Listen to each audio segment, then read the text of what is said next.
So we measured both, as I said, the rod gap, and we've also measured the crank gap as well.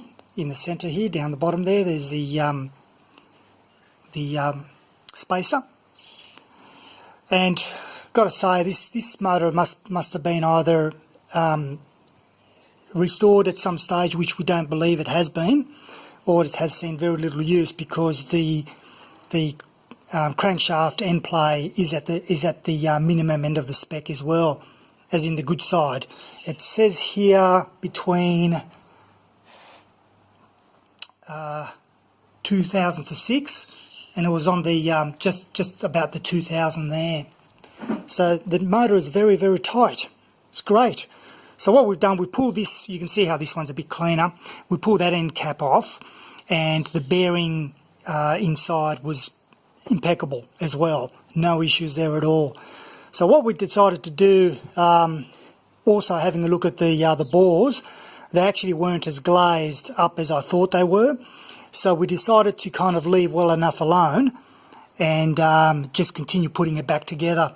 So what I'll do here is I'll end up putting the spacer back in there, the sump, obviously. I'm not going to even touch this, because given the condition of the bottom end, given the condition of the bearings and the spec and all that kind of stuff, I have no doubt about the condition of the pump itself. So as for the front, what I've just been doing is just trying to give the pistons a bit of a clean up,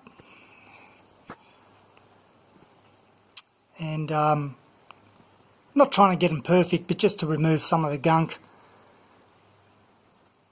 So the bores are in good enough nick to use. My finger doesn't catch anywhere, fingernail, it's perfect. It looks a little bit grimy like this because I've got obviously WD on there, WD-40. In terms of the sump, it's actually quite interesting. My mate brought over another sump. Now, he hasn't got diesels, he's got petrols. And he brought over the other sump, and first thing I forgot, because I've worked on my 2.25 petrol, was the fact that the petrol's got a baffle plate on here, which clearly the diesel doesn't have. The second thing is that this the depth of the sump, I'm still draining out the oil, but the depth of the sump between the lip here and the base, that bit there, is actually more shallow than the petrol one. And now we're kind of thinking, well, is that by design, and hence why you've got a spacer? Or is this an aftermarket modification or something? I wouldn't have a clue. As I said, the diesel spare motor hasn't got the spacer. So what I'm going to do is, I know that I've talked about changing the sump over and all that, but I've decided, because I don't know enough of why it was set up like this, I'll do a little bit more investigation. But what I'll end up probably doing is just bashing out the couple of little dings that I've got on the sump here, and putting it on there again. I'll give you a closer look at this spacer, one for a better word, I don't know what it is now. There you go, it's actually a substantial piece. It's not just a hollow section, that's completely solid. It's looking pretty good. Just gave it a good clean up. Gave the fasteners a clean up. A bit of WD on there to prevent surface rust.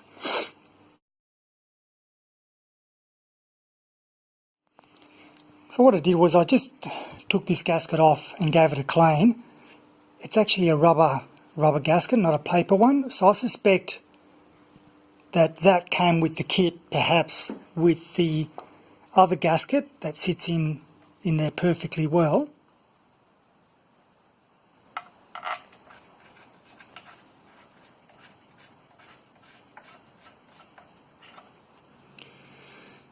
So I need to put all those studs around, obviously. And then once I've got those studs all around, then I'll need to nip them up. I think I figured out a way how to tighten these studs.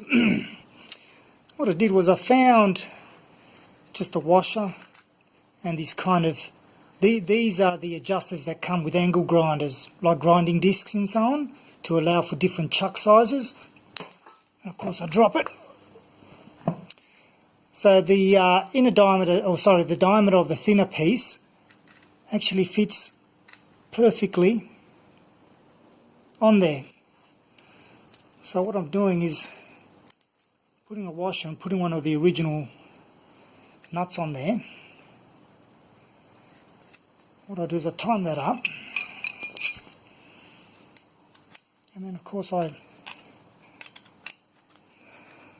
think about gloves falling apart into your engine. That's not good. Anyway, you can see how it's tightening it down, and once it gets to a point where it's like, okay, the nut's spinning, I then, if I can do it with another hand, I'll then grab a tool to hold the bottom while I then undo the nut. And that's it, she's tight. Been thoroughly cleaned. I tried knocking out some of those dents in there, but I was a little concerned that if I went too far, the distortion would affect the mating surfaces, so I figured that's probably close enough. So that's fine, it's all pretty much ready to put in. Right, so we're at this stage now. Studs are in, obviously. I've had a bit of back and forth in trying to determine which is the best, well, not the best one, but the appropriate seal for the surface. So on this one here, this is the one that's got the smaller profile. I don't know if I can show you here, it actually sits quite well. Right, you can see there's not much of a recess in there where the stud is, so that actually fits quite well in there, quite flush. And over here, this one here, which has got the larger, there we go, the larger profile, that goes inside where the holes are. Nice, that'll sit nicely. Then you've got the retaining strips here. So that just all sits there and it gets bolted in. So I gave the mesh a good clean up. There was nothing in there that was solid, which is all nice. Good news. And well, we're pretty much ready now to put on the cover.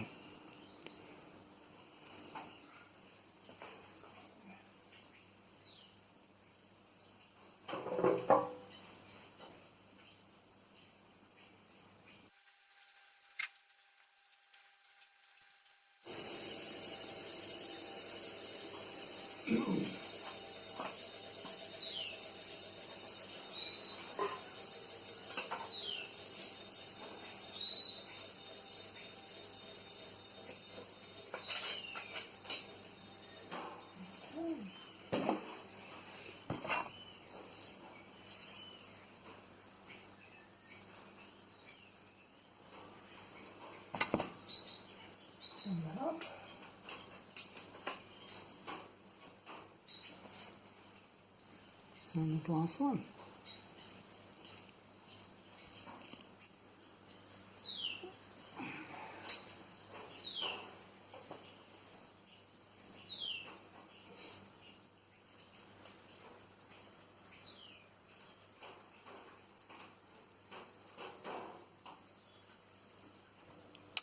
Right, she's now complete. Happy with that, nice and clean. Yes, I did not paint the sump. No, I'm not going to paint it. It's going to be used, this vehicle, so later on I might just give it a bit of a rust treatment, but that's about it for the minute. And in fact, later on I might even replace the tank, the sump, if I can find a good one. But anyway, you see how it sits there sandwiched in between.